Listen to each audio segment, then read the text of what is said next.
A ka ndërhyrë Kryeministri Edi Rama për të shtyrë të paktën deri në shtator zbatimin e ligjit për çështjen Balluku? Si garantoni qytetarët se SPAK-u zbaton të njëjtin standard ndaj çdo zyrtari apo politikani, pavarësisht përkatësisë politike dhe se drejtësia nuk përcaktohet si selektive?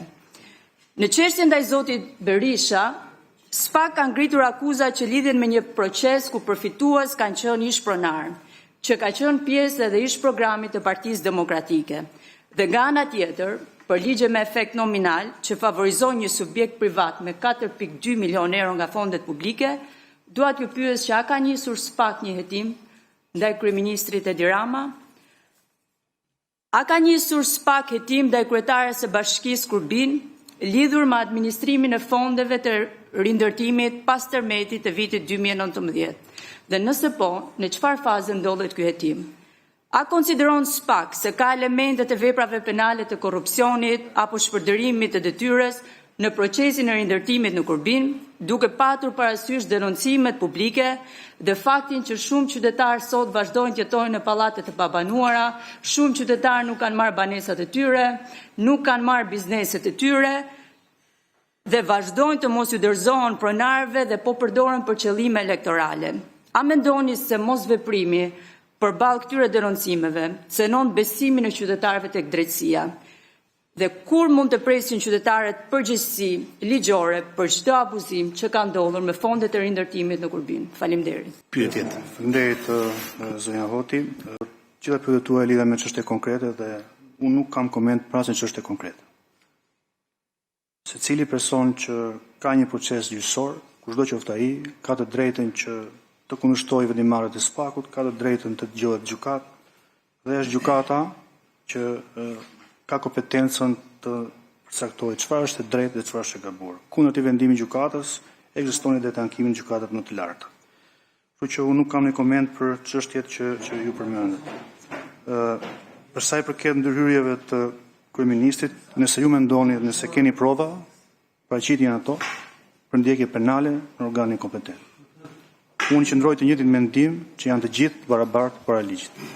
Edhe kam bindje këtë gjë.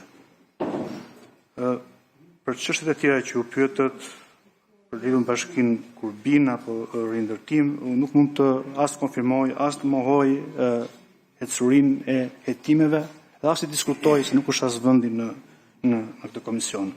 Personat që kanë paraqitur kallëzim penal ka të drejtën për secilin kallëzim të kërkojë informacion për ecurinë dhe të njoftohen sipas rregullave që parashikon Kodi i Procedurës Penale. Faleminderit. Po, falë zonja. Keni ju koment? Ajo, pyetën mbaruan, që të bëni koment, bëni koment. Thjesht për qartësi ndaj qytetarëve, zoti kryetar, me që çështja për rindërtimin në Kurbin ka një rëndësi shumë e rëndësishme për ata qytetarë atje, mendoj që duhet zoti prokuror të jepi një përgjigje, sepse edhe ndaj prokurorit Dumani të njëjtin pyetje kanë patur për kryetaren e Bashkisë Kurbin, Majlinda Carën, që është marrë në hetim kjo kryetare e bashkie për gjithë abuzimet që ka bërë me fondet e rindërtimit, dhe mendoj që sot duhet të jemi një përgjigje qytetarëve që të paktën a ndodhet apo jo në hetim. Okej. Ishte shteruese përgjigja e drejtuesit prokurorisë, kështu që okej, kjo ishte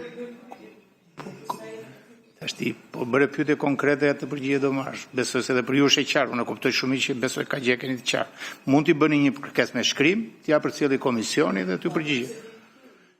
Kur janë çështje konkrete, zonja Hoti. Çështje tjera askush nuk ju ndërhyri, mund të bëni sa doni pyetje. Vjen keq, ju lutem. Të lutem, të jemi korrekt me të paktën reciprokisht. Zonja Kushi, pasaj zoti Strazimiri, i cili është zvendësues në këtë komision dhe meqense zoti Klliçi mungon, zoti do mbaroj me antarët e komisionit, po zoti Strazimiri nuk është zoti Klliçi, kështu që konsiderohet antar i komisionit në këtë moment. Zonja Kushi. Po, faleminderit kryetar.